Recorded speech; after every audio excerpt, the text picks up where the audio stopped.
What's going on, guys? I'm Steve. Welcome back to the channel. Welcome back to another video. If it's your first time stopping by the channel, hit that subscribe button. Trust me, you won't regret it. If you're a returning subscriber, as always, guys, welcome back, and I do appreciate the support. Guys, I firmly believe that those that repeat history or don't learn from history are doomed to repeat it. And you're seeing this a lot in today's news. I want to talk about a story out of Miami-Dade, Florida. Shout out Miami-Dade. It's about a husband that got into it with his wife and was shot dead in the front yard of the house, or the front garage area of the house, after fighting on this woman. And he was shot by police. Go ahead and take a look at this, and I'm going to just come back with a few words of commentary how I think this guy is stupid as hell. Take a look. And a man is fatally shot by a deputy in southwest Miami-Dade. Deputies were first called after a call to 911 during a domestic dispute. Local 10's Hannah Yeshivi live this morning with new details. Hannah. Good morning. Miami-Dade Sheriff Rosie Cordero Stutz saying yesterday around 6:30, a woman called 911.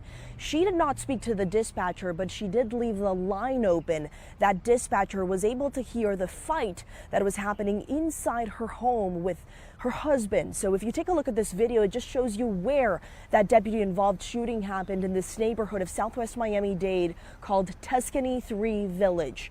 The sheriff saying that because that lady left the line open, the dispatcher was able to hear this woman and her husband physically fighting, and that there were weapons involved. The dispatcher immediately sending deputies from the Miami-Dade Sheriff's Office to the house where the call came from. The sheriff says once the first deputy got there, we're told the man pulled out a gun on the deputy. Sheriff also saying that the deputy was forced to fire his weapon. First responders taking the man to the hospital where he died from his injuries. The sheriff saying this is another unfortunate event of domestic violence. I would really like to say that if you are an individual who is in crisis and with a domestic violence situation, call 911. Please let us come to help you. That is our job, and we will do it gladly. The Florida Department of Law Enforcement is now leading this investigation. We also know the deputy involved in this shooting was not injured. As soon as we learn the name, the identity of that man who was shot and killed during this domestic violence incident, we will let you know on air and online. We're live in southwest Miami-Dade this morning. Hannah Yeshivi, Local 10 News. Now we're seeing new video today after a deputy shooting turned deadly. This one happened last night after a domestic dispute in southwest Miami-Dade. And Local 10's Hannah Yeshivi is live at that scene. She tells us what the victim just shared with her. Hannah. Christy, Janice, and I was just able to speak to that woman who lives in this house. Actually, it's a relative who lives here. She shares with me that she lived in Georgia just a few days ago, drove down, escaping from her abusive husband.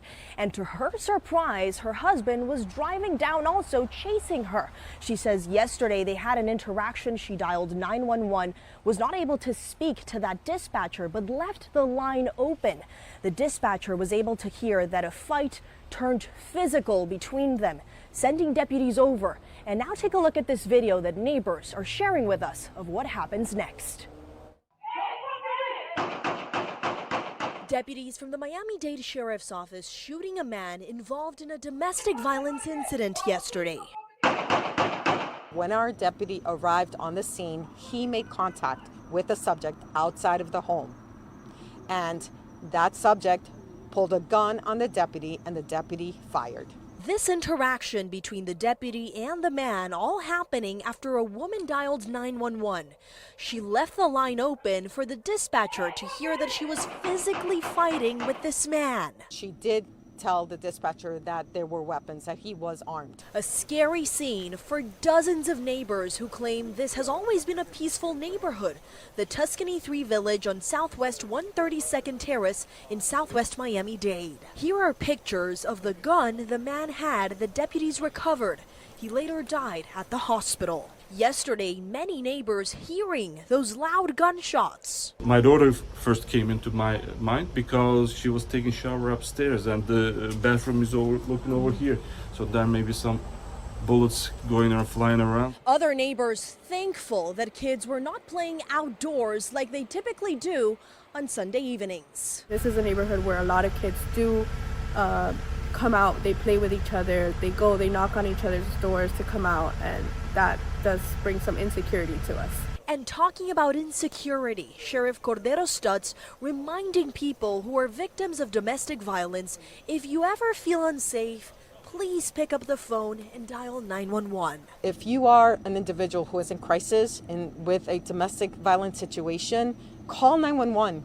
Please let us come to help you. That is our job. Now the Florida Department of Law Enforcement is leading this investigation. We're also learning that the deputy who fired his weapon and was involved in this shooting did not get injured. As soon as we learn more information, we will update you on air and online. We're live in Southwest Miami-Dade. Hannah Yashivi, Local 10 News. All right, guys, let me begin by saying this. Before I showed this video, I said I think this guy is stupid as hell. I still hold firm to that, and I'm going to tell you why. The whole time as kids, when we were younger, boys I'm talking about, and a lot of you guys out there can attest to this, a lot of you men.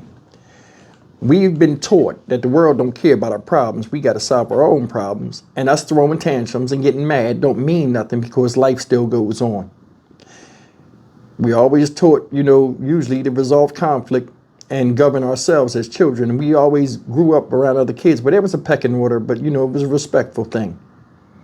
So basically what I'm trying to say in this whole situation, what I'm talking about is we learn how to quell our own anger in situations. With that being said, I always told myself, from seeing, I've seen people, the results of domestic violence where, husbands beat their wives up and stuff like this, and stuff like this used to be behind closed door. You'll just see somebody marked up with sunglasses on or something like that. But nowadays you're seeing it out in the open in the street.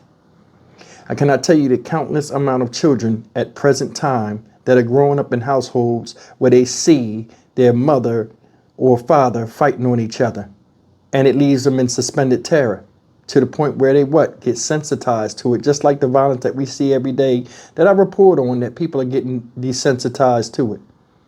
There is no different amount of degree or level of hurt and pain put on any type of person at any given time, and it shouldn't be measured as that.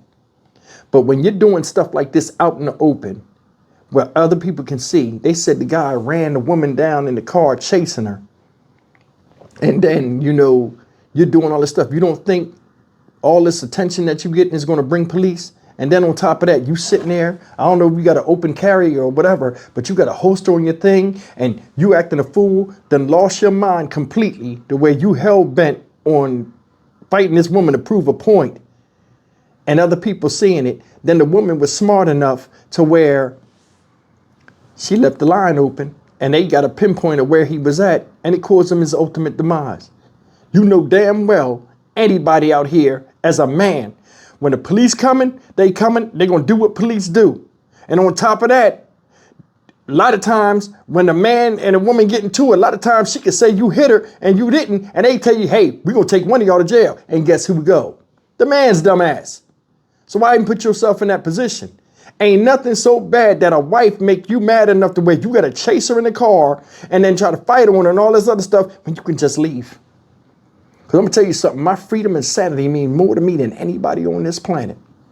I told my kids, hey, I gave you the best of me. Once you get adult, and you out there, you're not going to bring problems to me, problems in my house, and you're not going to make me lose my sanity after I gave you the best years I could as a parent. You know what I'm saying? And the same thing with a wife or a husband. You know what I'm saying? You have a right to walk away. You have a right to disagree. I mean, fights going to happen between people, but this type of shit is ridiculous where it's just out in the open now. You know what I'm saying? And then the thing is, you hell-bent on proving your point through physical violence against her or her against you or whoever in any current situation. All it is a big embarrassment, because after it's over and the people seen it and y'all had tunnel vision on hurting each other, it leaves a bad taste in the community. And it's embarrassing. And people never look at you the same. And then after a while, from y'all fighting and acting the fool, people tend to ignore it, and then people wind up dying. This guy right here was in full control of the situation, and he let it get out of hand. It cost him his life. How can I feel sorry for him? What about you? Leave me a comment below if I made sense. Stock Market Steve for the Dynamic Reason channel. As always, like, comment, share, and subscribe. I'll see you in the next video. Take care.